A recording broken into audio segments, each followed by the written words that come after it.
Hello, welcome. I want to welcome all our students and families and high school counselors and educators for our Arts, Music, Theater, and Dance College Application Seminar. And we have some fabulous speakers I'll be introducing in a moment. I want to thank them all for joining us as well. Before we get started, we have a Spanish interpretation going on live, so make sure that you access that channel if you would like to for that. And this is being recorded. So thank you. Please feel free to put any questions you have in the chat, but we will have a Q&A, a general Q&A at the end as we go forward. So I'd like to introduce our panelists. We have Allie McManaman with Elon University, and Allie is the Regional Assistant Director of Admissions. She's actually based here in Colorado, which we're fortunate to have that. We have Albert Rubio, who's an admissions counselor at Cornish College of the Arts. And I think Albert will share with you some news about your new relationship with Seattle University. And then we have Claire Williams, who is a senior at Aspen High School, who is planning on studying the performing arts in college, and she'll share her experience. We have two other young adults who will be joining, and they are graduates of Southern Methodist University's theater program, and they're running a little bit late, but they will be joining us shortly. So I'm going to start with Allie, if I may, and we're going to have each panelist share a little bit about themselves and their programs, their schools, if they're with a school, and then we'll have some general questions that I have prepared, and then we'll move on to questions from the audience. So Allie, I think you're going to talk about the performing arts and the process. Yeah, Thank definitely. you. Yeah, of course. So hi everybody. My name is Allie McManaman, as Kelly mentioned, and I am the Regional Assistant Director of Admissions for Elon University. But I actually am based in Denver, so I'm a regionally based admissions counselor. So I actually live here. I'm in your time zone, so always happy to chat if any of you have any questions.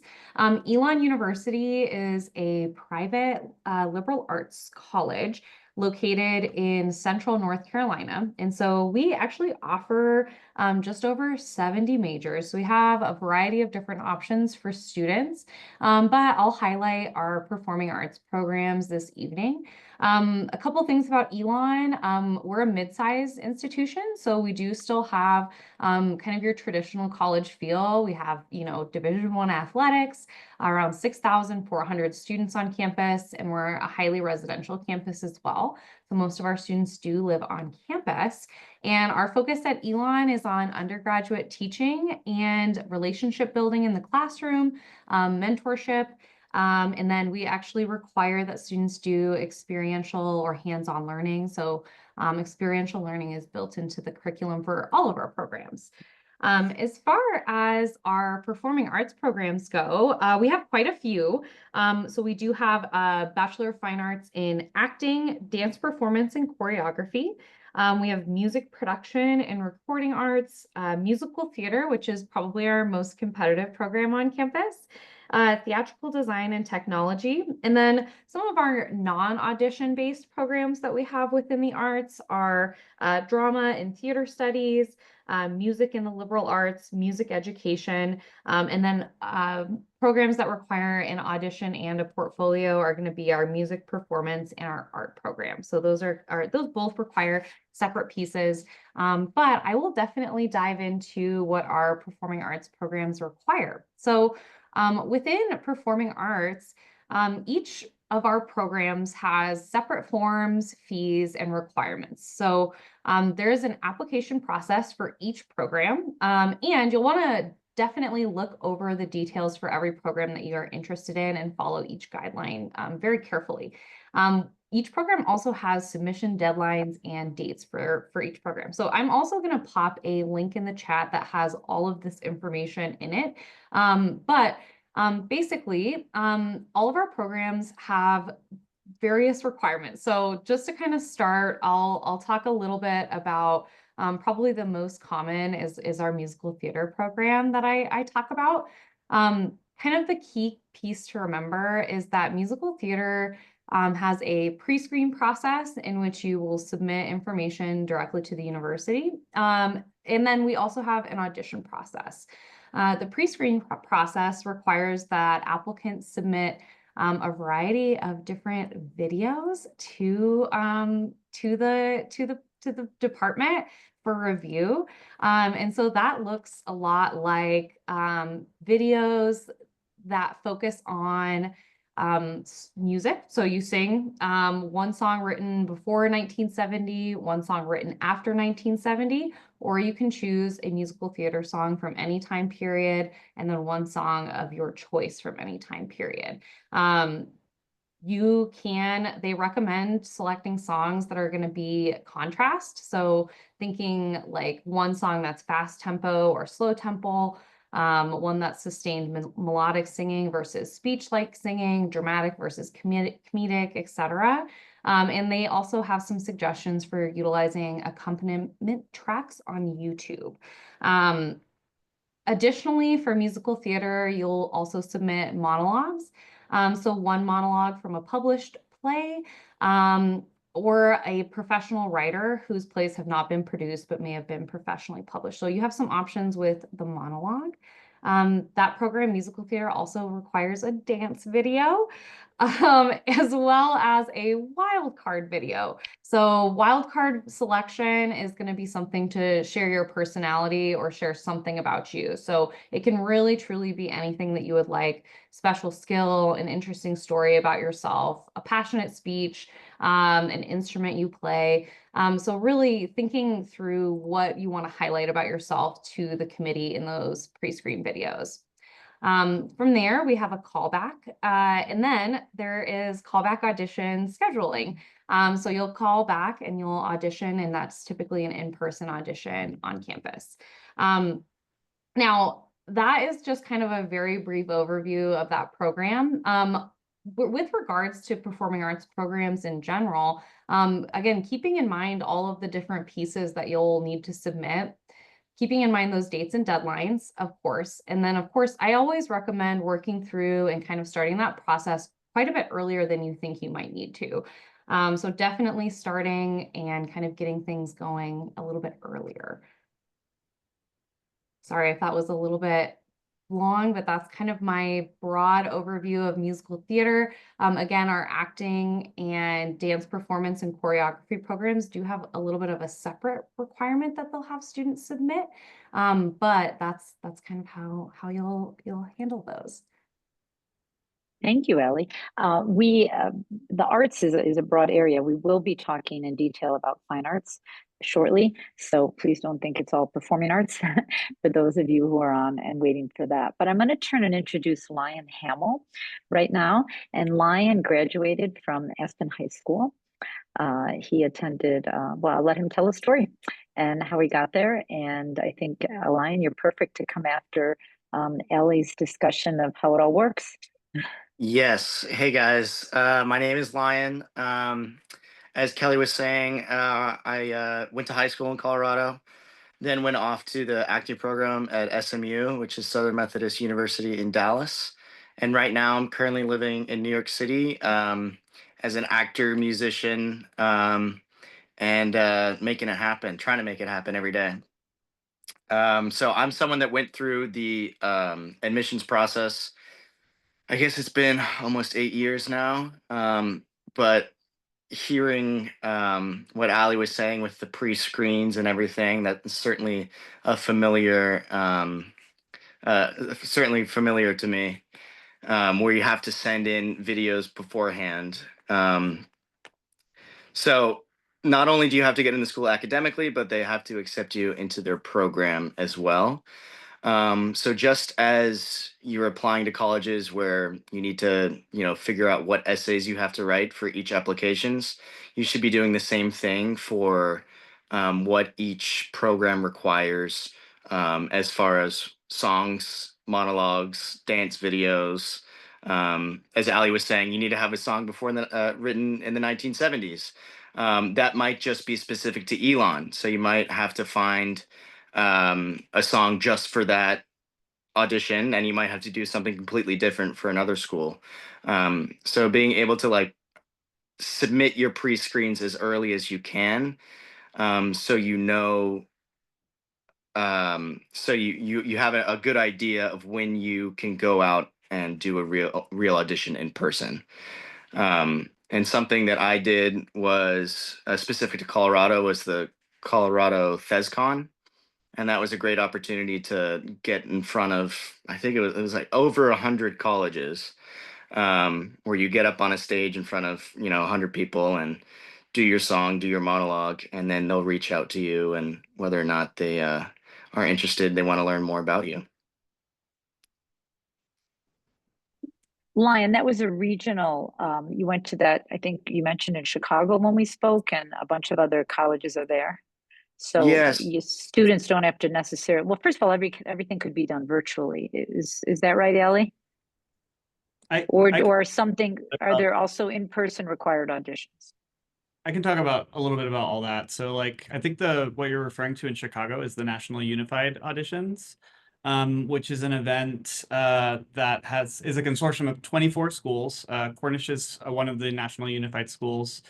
And those schools agree to meet in 3 different cities every single year, New York, Los Angeles, and Chicago at the same time. It always starts in New York at the end of January, and Chicago right at the beginning of February. And then immediately after that, we go to Los Angeles. Any school that's not a unified member school, and I will put the link to Unifieds in the chat.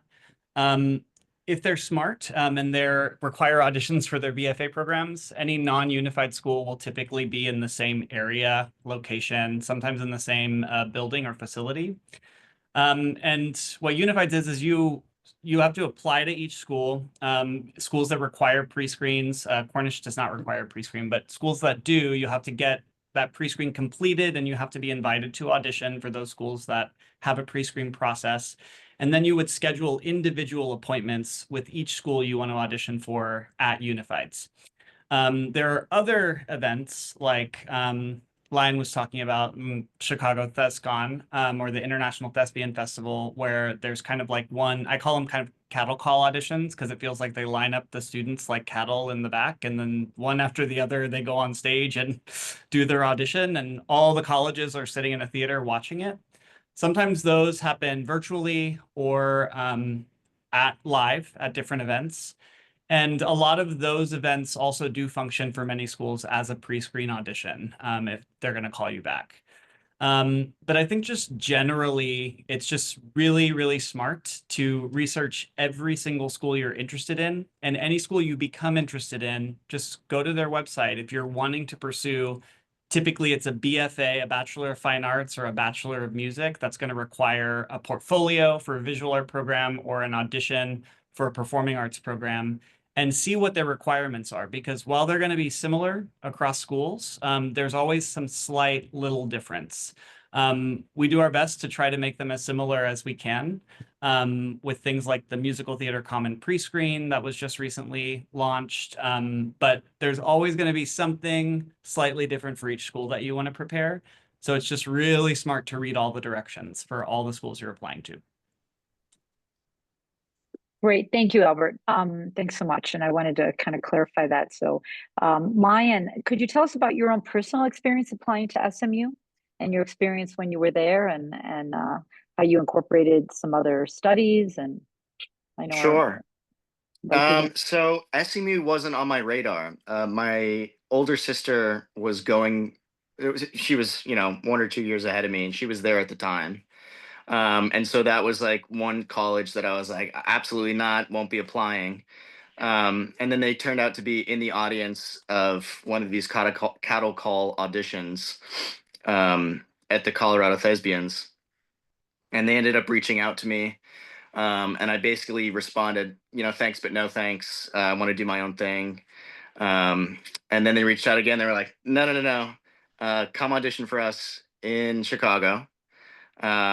And I was going to be there anyways to audition for other schools, and basically went into the audition room, and they took a lot of time with me, and they got to know me, and they gave me notes, and they asked me to do the monologue again, and they gave me more notes, and they asked me to do it again, and that was like a really great experience to have a one-on-one time with like a current professor at the college. And so I remember outside the audition room, there was a current theater student that was kind of running the audition.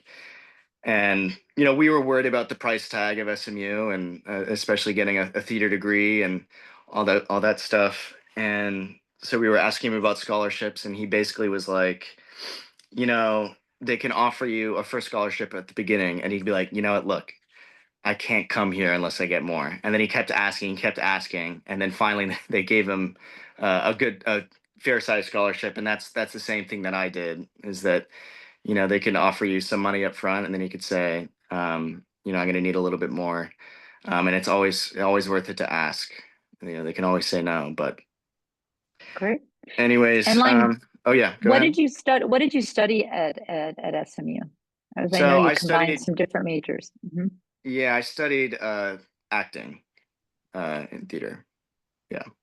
Okay, and did And you combine it with anything else? Did you study some? they had a Uh, minor in musical theater that I also did as okay, well. And then we were a okay, liberal arts college, so you do your English, math classes, science, language. great. Yeah. But Okay, I will say this, now being out of college, it is so nice to be able to like do acting every single day. Because now that you're out, you're doing everything you can to, get booked in a show or do something. So being able to like do that every day in college is something that you should certainly take advantage of, and just be excited to go to class, because it's, you're choosing to study the arts, you're choosing to do the thing that you love. And you attack the day with enthusiasm, and it's a very lucky thing to be able to be doing while you're in college. Yeah. great, great. We're going to come back to you, Lion. I want to introduce Claire Williams. Claire is a senior at Aspen High School, and I'll let her share with you her story and the school she looked at and the process that she went through. Again, we're still in the performing arts field, so our visual artists, please hang on. We will definitely get there.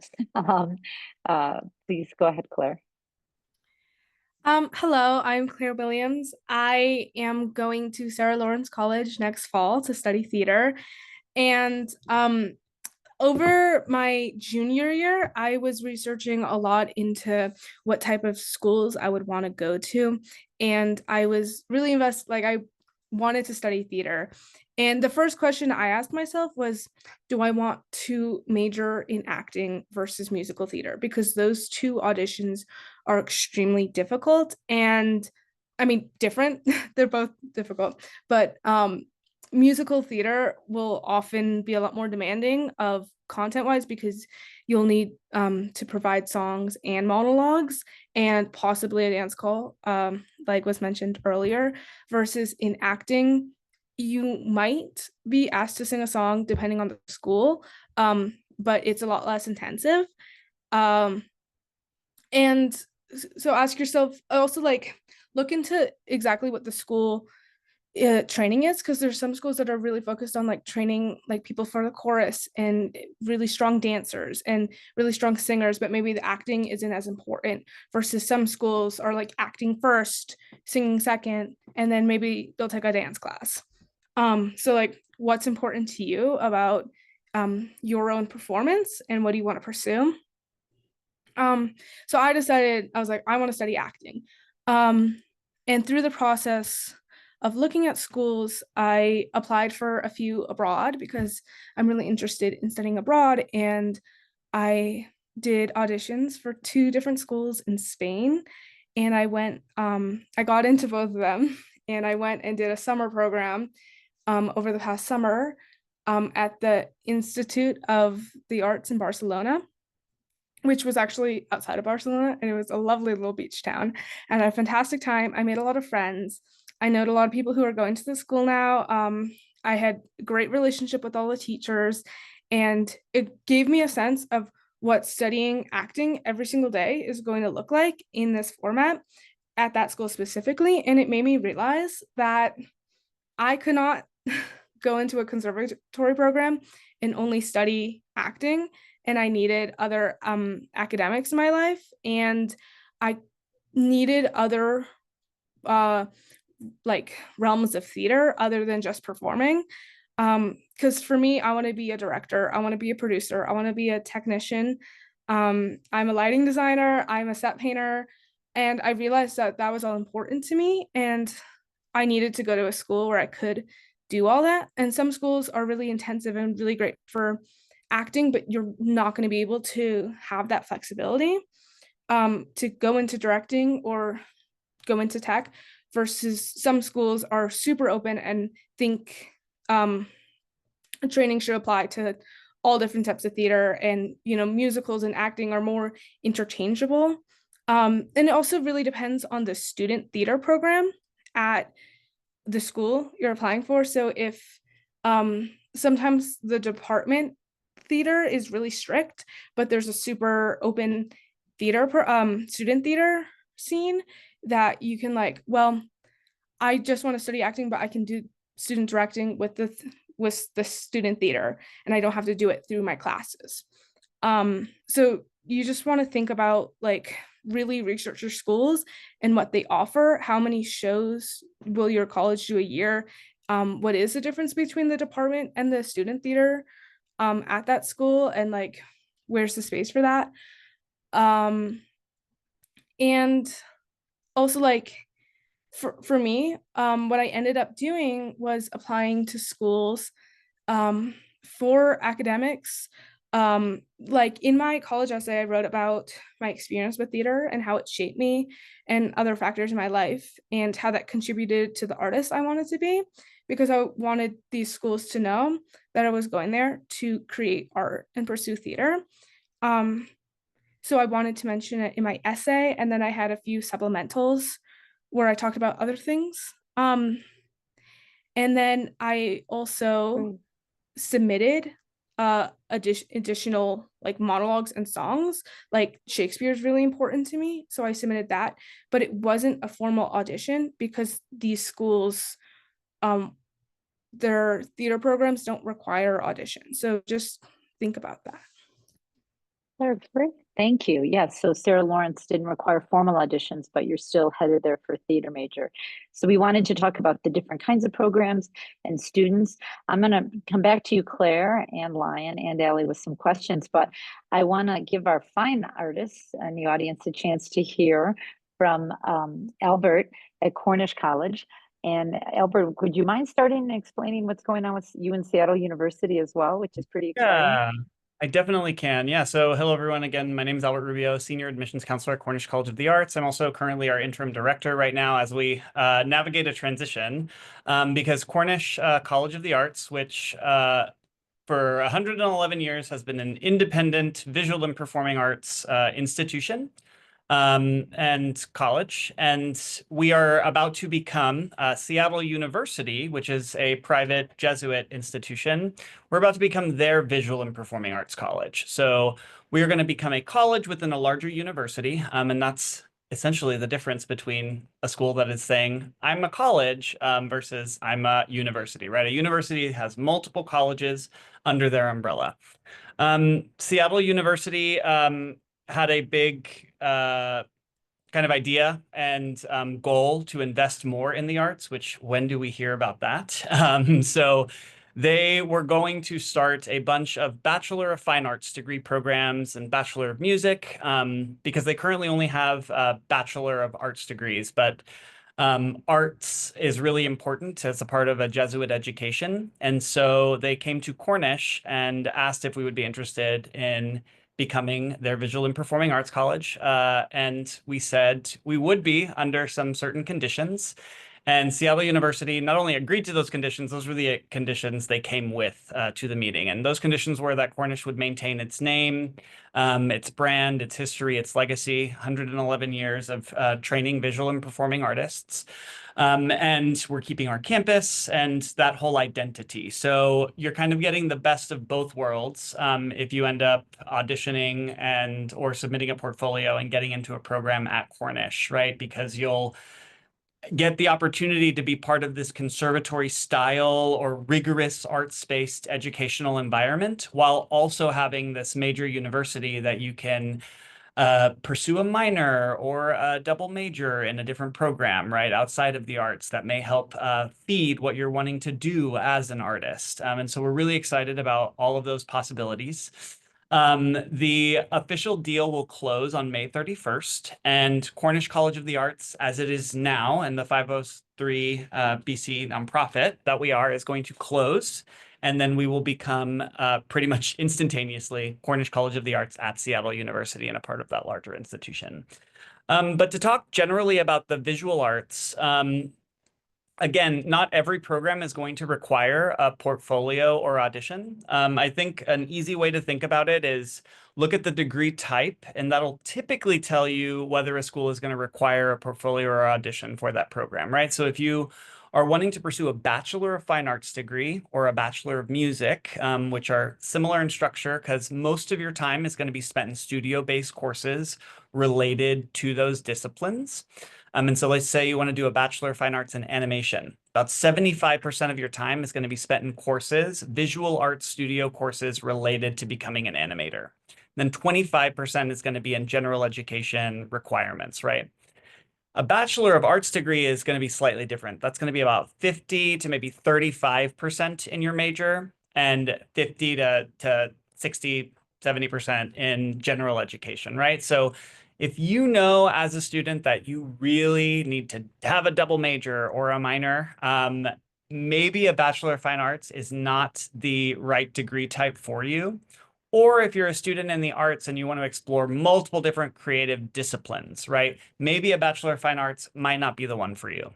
At Cornish, we do allow our students to explore across disciplines. Like, for example, when Claire was talking about being an actor and a director and a producer and a writer, that's what we were founded under. So while we do offer BFAs, we encourage students to explore across disciplines, which is a very rare and unique thing for a Bachelor of Fine Arts degree. For visual arts programs that are going to require a portfolio, it's typically going to be 10 to 20 pieces that are going to showcase your best work, right? And this could get really specific or granular, right? Some schools, let's say you're wanting to pursue art, are going to maybe want to see a few pieces be really technical, right? Maybe you're going to do some still life and some observational drawing. Maybe some schools, like if you're applying to schools like Cornish, we want to see you be more expressionistic or original, right? We want to see your original ideas and uniqueness as an artist, and we want to see your technical skill through your unique and original work, right? So that's why it's really important to check in. So while 10 to 20 pieces is very common, what those pieces need to showcase could be different between schools. And so 10 to 20 pieces is pretty common for visual arts, design, and game arts programs, right? A lot of these conceptual-based programs. But then if you get into programs like illustration and animation, right, you're going to want those 10 to 20 pieces to showcase a lot of things like character design, right? Storytelling elements, maybe some storyboarding work, right? Life drawing, any observational work, right? Of human beings in motion, right? And if you're pursuing animation, some schools may want to see some short animated films. I will say most schools don't necessarily need that. They just want to see your potential, right? But some may, right? Depending on how competitive those animation programs are. And then film, another visual art, that's typically going to require you to showcase short films or some feature films. It's usually 3 is a good amount to start with, and at least having those films be about 5 minutes total. Again, we are not like looking for perfection. We're looking to see how you think as an artist currently with the tools and materials you have, right? So you don't need to have access to the best camera, or you don't need to have had a screenwriting class or something like that to make a strong film portfolio. And this is why we also would encourage you to reach out to your admissions counselors, right? At schools like Cornish, we're an ACAD member school, which ACAD stands for the Association of Independent Colleges of Art and Design. And it started off as just schools that were just visual and performing arts colleges, right? They were not affiliated with universities, but as mergers have happened, there are a lot of schools that have been grandfathered in, and Cornish will be grandfathered into that organization. And ACAD started another organization, a nonprofit called NPDA, which stands for the National Portfolio Day Association. And the National Portfolio Day Association hosts these really special events that are for visual arts students who are applying to schools that require an audition or a portfolio. And you can bring your portfolio or your artwork at any stage of the process, right? You could even just come with, here's some work that I have and some sketches. Please help me like learn how do I build a portfolio, right? And you can come with those questions and you can meet with the reviewers that actually end up reviewing your application and your portfolio. It's a completely free event and they happen all over the country. In Colorado, we do one in Denver every single year. And usually around the same time. So I had put that in the chat for Kelly to be able to share with all of y'all for National Portfolio Day events. They'll be posting next year's slate of events very soon. If you're unable to make a National Portfolio Day, they have virtual events as well, where you can meet with counselors virtually. And then also many schools with visual art portfolio requirements will also do what's called free portfolio coaching sessions, where you can schedule a time to meet with a counselor and have your portfolio reviewed and get you feedback on it before you submit, right? Because we want you to be able to submit your best work. And we understand that not every student has access to an art teacher who got a BFA in art, right? Or design, right? And knows how to do this, or has access to pay for an arts-based college coach, right? To like help you apply to these arts programs and design programs and animation programs. And so we do some work to help bridge that gap for students who don't have access to those opportunities. Is that pretty good? Anything else, Kelly, that I might have missed or that you think No, students? that is great, Albert. And we have one more panelist who's going to be on in a minute, who's joining us a little late. I'll introduce shortly. But you did a great lead into my question. So on the about help students can get from the colleges and from community mentors. And folks, I'm going to talk about that because most of our audience is out here in small towns, all of our audiences in Western and rural Colorado. You mentioned that your college yourself and many colleges will help with arts portfolios. I wonder if Lion and Claire could talk about some community mentors that they had in the performing arts in the theater who helped them and prepare auditions, get ready for the process, kind of review requirements. Lion, is there anybody you relied on in our community here in Aspen? Yeah, absolutely. There's a regional theater out in Aspen that brought in a bunch of New York talent. And they had this a program called the Apprenticeship Program, where they brought in a lot of people who were currently in college at the time to come out and perform over the summer. And so even I was on the stage one time, over the summer working at this theater, but I was a spotlight operator. I was backstage. I was working concessions. I was front of house manager. I just wanted to be in and around the theater, no matter how I got there. And so I was able to connect with a lot of people who were currently in school from all around the country and all different types of programs.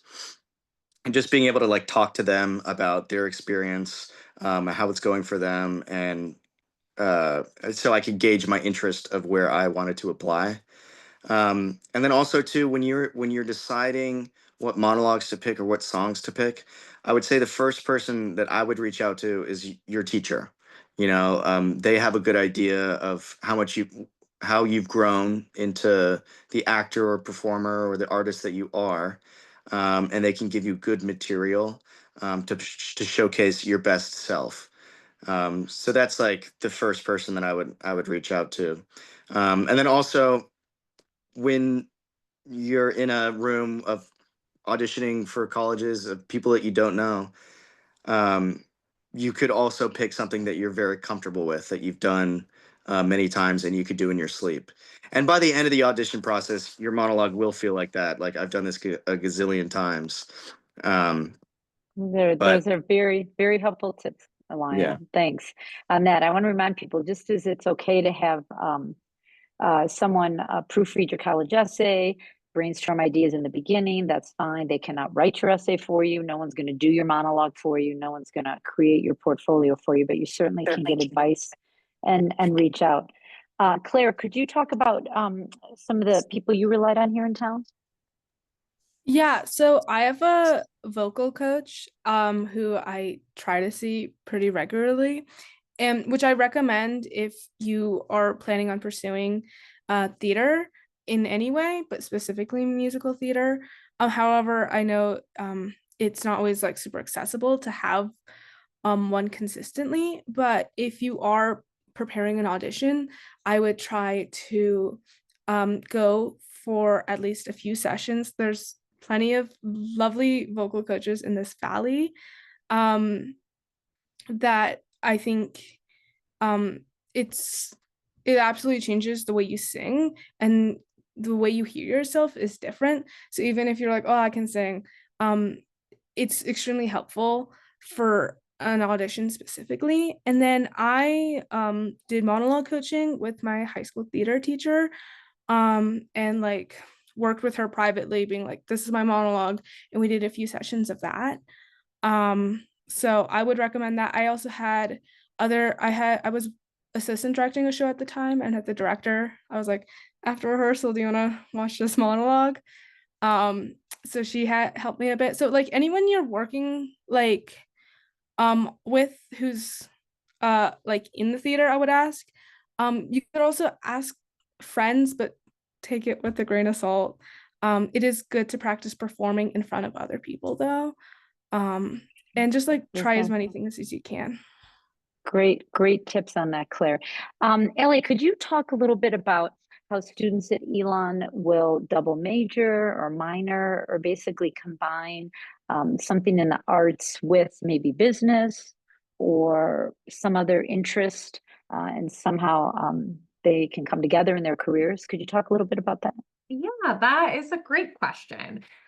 So at my university, similar to what Albert mentioned, students who are in the BFA programs specifically, so the acting, musical theater programs, and our dance performance and choreography program, those students, it is possible to double major, but it's very difficult. So we actually do have an arts administration major, which is an art business degree, essentially, that we have geared towards performers, that allows students to, have some of those additional pieces, especially around business, marketing yourself, all of those running theater companies and organizations.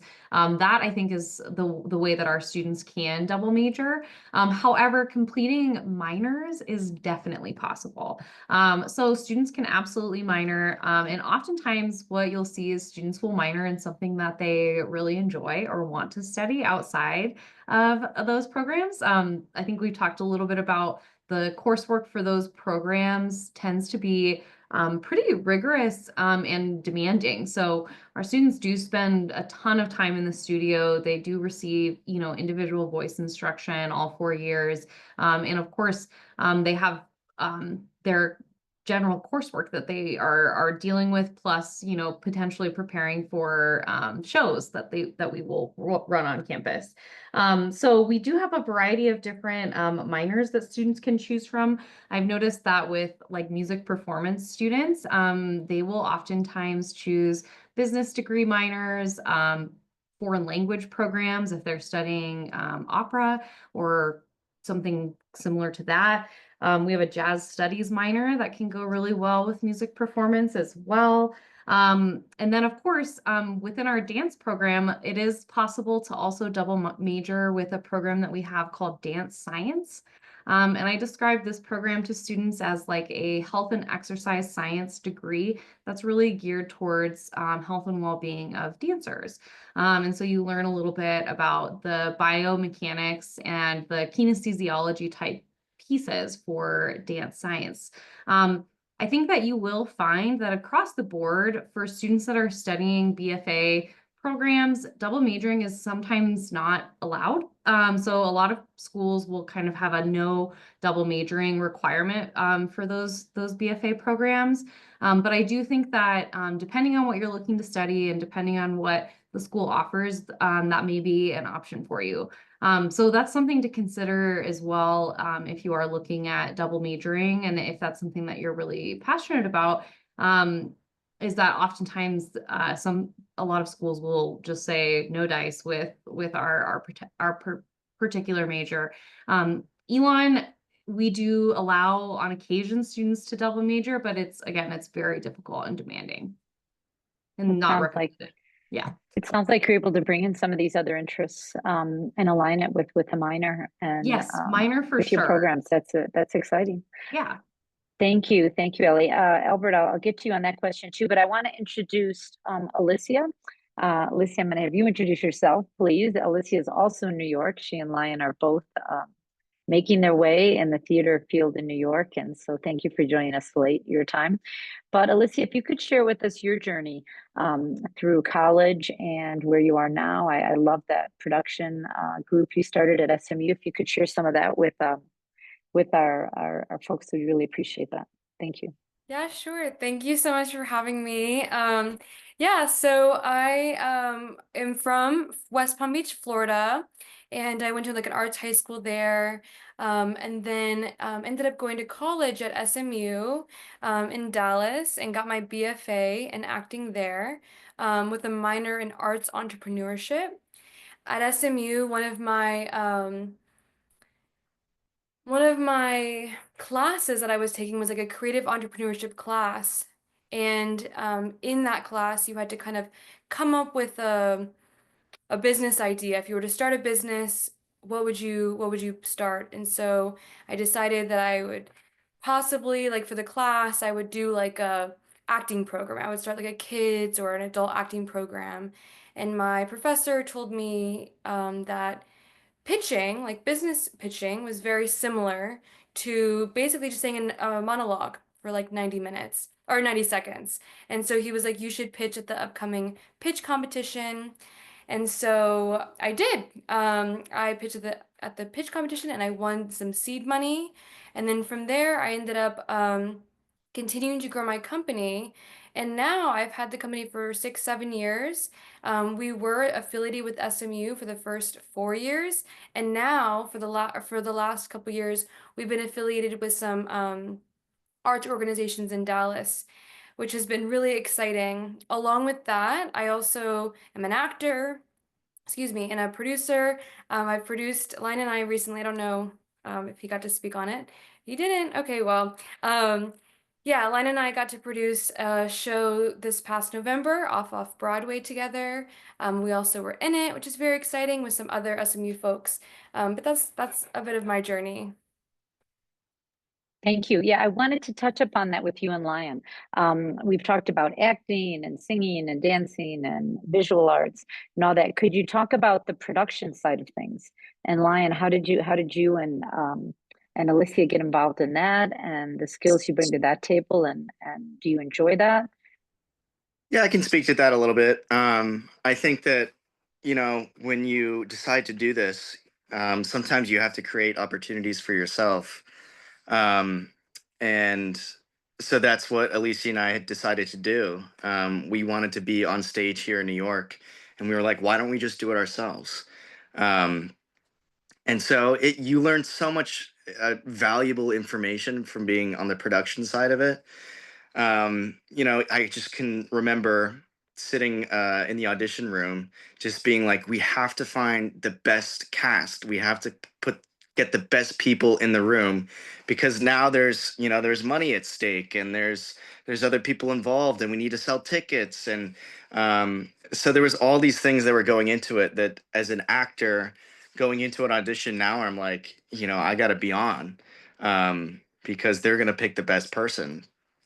It was such a valuable experience, just like understanding what goes into a show. And a show doesn't happen unless someone believes, or someone sits down and starts writing it, or someone decides to produce it. And so oftentimes as the actor, you're kind of the last piece of the puzzle, Totally. and there's a lot that goes into it. Yeah, Alicia, you can go ahead. Yeah, one of the things that I feel like SMU specifically gave us opportunity with was being able to produce our own theater and do our own sort of do our own ensemble work that we were interested in exploring. And so for me, how I think about producing is that it's the entrepreneurship of theater, right, of the arts. And so yeah, like when choosing a college, when choosing the next space that you want to be in, like yes, it does matter the academics, and yes, it does matter, where it's located and all these things, but really, the community aspect and like the building of your people that you're going to be creating with is like the most valuable thing that I got from college. Um, and Lion is not the only person that I've worked with. I've literally worked with almost every single person in my class and years below and above. Not only hiring them for my program to be a teaching artist, creating opportunities for them, but also in shows that we've gone to do together. And so it's just been an incredible opportunity, not only being able to create work for ourselves, but for other people as well. And if I could That's just great. bookend that Sure. just a second here. Bookend it. That I used to hate hearing it, like when I was applying to schools, or even in college, where, oh, it's connections, it's a connections thing, it's a connections thing. I would probably say 90 to 95% of the recent work I've had are through people that I know. So be a good person, show up on time, work hard. Yeah, and because this your community will follow you and they'll lift you up. Yeah. That's a great line. This is a great lead in. Albert, can you talk to us on the fine arts side and the performing arts side about other studies students can do at Cornish College, and how I think that's so necessary. I would think any artist would want to have some kind of business background, marketing background we talked about. Could you talk a little bit about the opportunities your students have? Yeah, so there will be more opportunities in the future outside of the arts. It's going to be about like 1 to 2 years, just because of regulatory requirements, to really build those pathways at Seattle University for those students. But Seattle University has ideas for like a 5-year BFA to MFA pathway for like you start with a BFA and you're going through, and then your 4th year you start on your MFA in arts administration, right? And then your 5th year you finish that MFA, right? So they have some ideas like that. But currently what students are able to do is they have a set of elective credits, which is 18 elective credits or 21 for certain majors, that are essentially up to the student what they want to do with them. So if you were a student coming in this year or next year, you'd be able to start working with your academic advisor if you're interested in something outside of the arts, to start to use those elective credits effectively for programs that are getting approved or built, or pathways outside of the arts, right? But typically, just generally, it's very difficult if you're getting a BFA to do a double major or a minor's a little bit easier, but a double major in 4 years is really difficult. So if a student is like willing to stay longer at a school and they are like, I want to get a BFA and I want to also get like a business administration degree, then that's possible. But if you're like trying to get your undergraduate degree in 4 years, then that makes it a little bit more difficult. But for minors, that's a lot more possible. And we're starting to get that process rolling by these elective credits, right? That students can start to use towards something like that.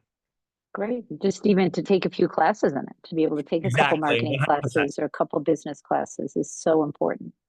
If anyone has any questions, feel free to put them in the chat.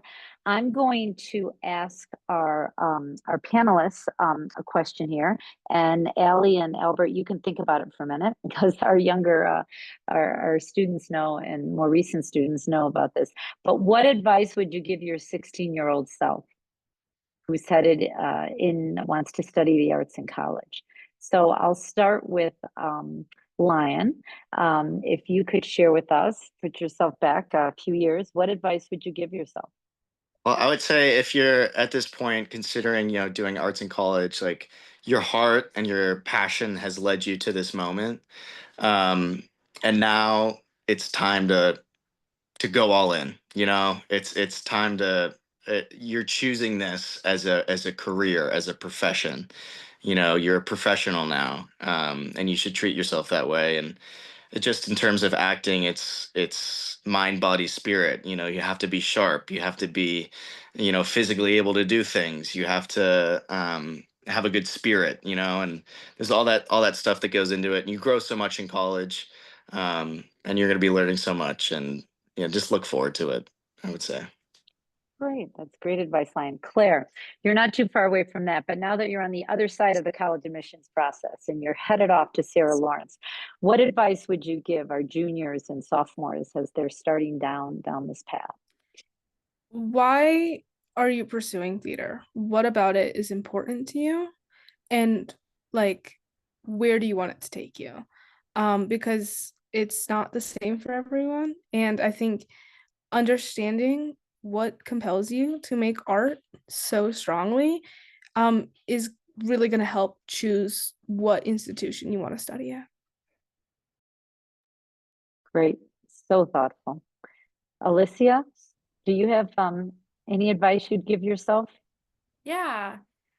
I think sometimes when people think about pursuing an arts degree, there's a lot of pushback maybe from parents or people who don't study or didn't study themselves or don't know anyone in the industry who's successful, and they think it's so far away.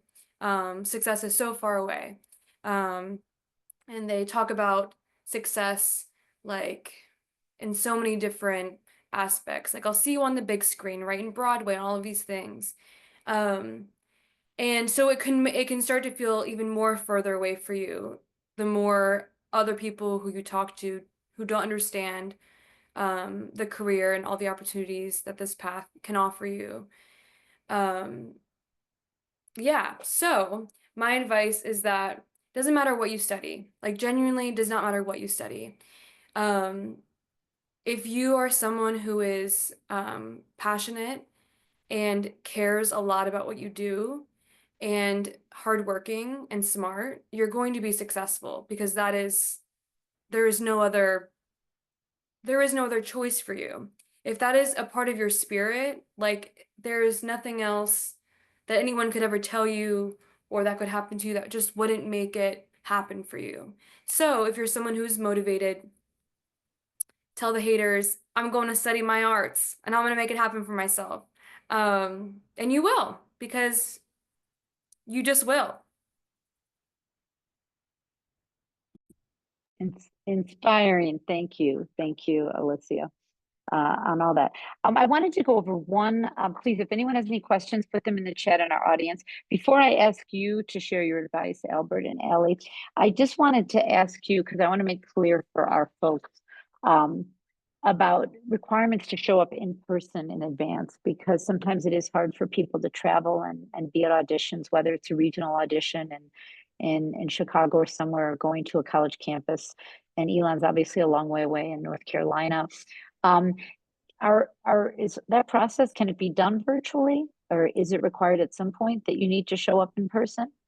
It depends on the school. If you have to show up in person, so definitely do that research, right? Read all the instructions. That's step one about being a successful college student, is reading the directions, and doing what you were asked to. But many schools are going to have a virtual option. I will say for the student, it tends to be better if you are in person, because then if faculty are like, oh, I see something, and let me give you an adjustment, I can work with you in the room. It gives you just more opportunities to showcase who you are. When you're filming a tape, there's a whole lot of things to consider, right? Lighting. The colleges are going to expect you to have your stuff memorized perfectly, right? Because you can do as many takes as possible, right? They're going to expect that take that you send to be high quality and strong because you have the option to like look over all of them. So there's pros and cons to each. Another good option that a lot of schools do, and Cornish does as well, is they'll do a live audition experience over Zoom. And so check to see if colleges have that option as well, because that gives you kind of that in-person experience where things can go wrong, right? It's like a show on stage. And typically that's gonna, all the stuff I just said is mostly gonna be for acting and musical theater programs.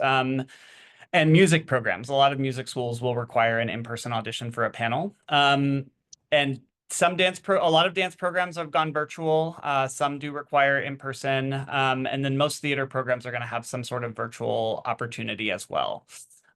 So it really just depends on the school. This is why events like the National Unified Audition was created and formed, right? So that you could do one trip, right? And get multiple schools done in one fell swoop, so that you're not having to travel to all of these schools all across the country. And then I would also just say, because I think this tends to be more of a performing arts based question, because visual arts is pretty much all virtual now. It's okay to not study in New York City. There's incredible schools all over the country. I mean, SMU is one of them. I have a BFA in theater performance from the University of Evansville in Indiana, an MFA in acting from the American Conservatory Theater in San Francisco, right? There's schools all over the place that have all of these amazing industry connections. There are theater towns that have actors that only live in that city that make a very successful living. And some of these actors have never set foot in the New York scene, right? So just remember that as a student. I feel like it's very common to meet a lot of students that are like, I have to go to a college in New York to study musical theater or acting. And that's just not the case at all. Great. Ellie, are you confirming, can you confirm that with Elon? Is it required to come in person for auditions? We do require in-person Okay. auditions, yes. But I love Okay. what Albert said about the amazing schools all around. Obviously, Elon is not in New York City, we're in North Carolina. But I think that we do attend some of those off-campus events. So we have in the past had you know, as Albert mentioned, we've been at places like the Chicago Unifieds, but we do require the in-person auditions for our programs. And then that's a chance to meet with the actual professors and, Yes, and definitely. audition in front of them. So that definitely has its advantages. Yes. Ellie, what advice would you give your 17-year-old self who's interested in studying the arts? Me first? Did you say Allie? Yeah, yeah, Okay, yeah, Ellie, I'm yeah, sorry. Yeah, yeah, absolutely. yeah. I actually love this question, and I think that the panelists that you have had so far actually said some like really wonderful and insightful things.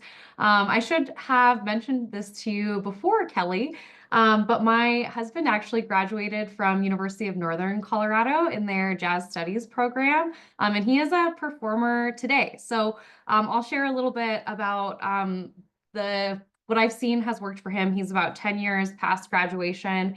And I really think that diversifying his skill set has been really, really wonderful for his career. So learning and mastering like adjacent skills.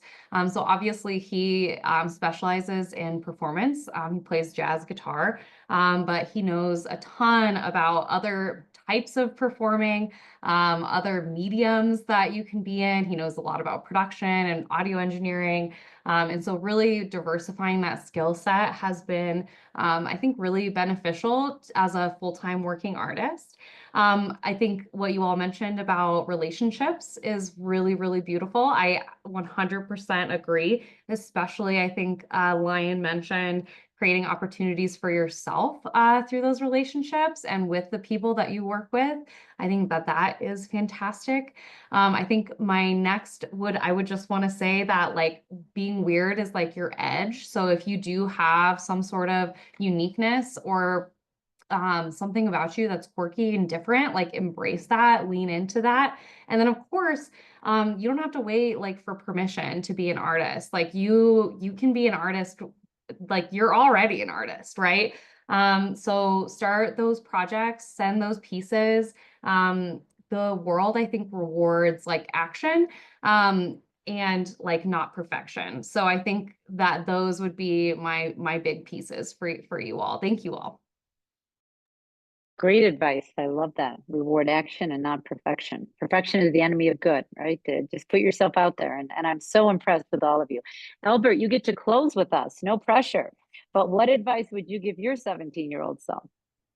I mean, well, I did it. I followed my advice, right? 16. Which was like, just go and do it. I think I always tell students, like, look around you, and start to see all of the things that you touch, right? Objects that you interface with, media that you consume, all of that is art, right? So we are interfacing with art every day. And I think we don't realize that people have to make money to make that, right? So there are a plethora of different careers that you can pursue in the arts, right? And also, I think another thing to remember is that fun fact, most people actually for their job are not doing what they studied, right? Many people go and study English and then they are working in tech, right? Or I actually had a friend that got a BFA in acting and then she went to med school afterwards and now she's a surgeon.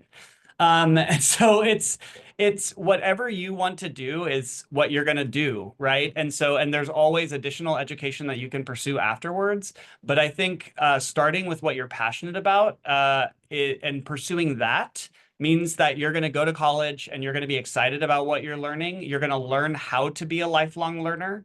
And you're going to learn a lot about yourself in that process. And that is really what the point of college is, right? No matter what degree you study, as long as you're doing those things and you get that, oh, I can learn anything as long as I put my mind to it and study, you'll be able to do anything. And so I always think like pursuing what you're passionate about just means you're going to have a better experience in general in college. And those elective credits, if your college does give them to you, are ways to branch outside, right? So do it and don't be afraid. And parents, don't be afraid to let your students pursue it, right? Yeah, I'm really grateful that my parents sure. allowed me to pursue what I wanted to as well.